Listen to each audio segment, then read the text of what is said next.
Hi, it's Emma from maternitymoneymaker.com. Welcome back to this series of videos designed to help you get over the barriers that are stopping you starting a business and to really take action towards building a better future for you and your family.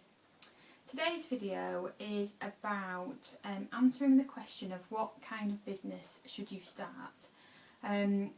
Lots and lots of mums come to me saying they'd love to start a business but they just don't know what they would do or how to go about it.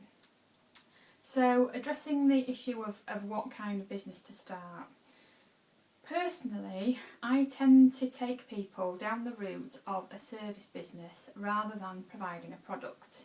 Okay, so the formula that I've devised and the system I take people through on my coaching programs is based around a service business. So that's creating a practice of some kind. Now, a lot of people get scared when you say the word practice because they think of a professional practice like an accountant or a solicitor, but practice really just means having a service business. And the reason I usually tell people, and mums in particular, to go down the service route, well, there are quite a lot of reasons, but I'll go down a few of them for you. The first one is, if you start to sell a product, you involve lots of other people from the start. So either you're going to have to make the product yourself, which is very time consuming, and there's quite often not a lot of profit in it. And if you're going to make it yourself, you can't do that for very long. If you get successful and you're selling a lot of them, you can't do it for very long before you have to start employing other people, which isn't ideal if you're starting your first business.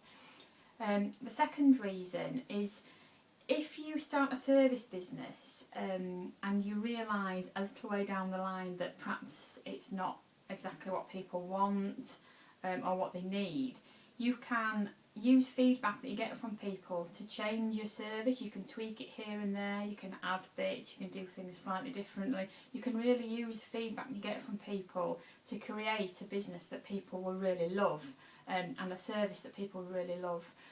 If you have a hard product, it's quite difficult to change that often. There's often lots of other processes involved if you want to change the way a product works. So, especially if you've invested money, you don't want to be messing about with a product. A service is much easier to change. And the third reason really goes back to that investment. Product, quite often you need to buy product in advance to have some stock to get going. If you start a service business, you don't need any of that.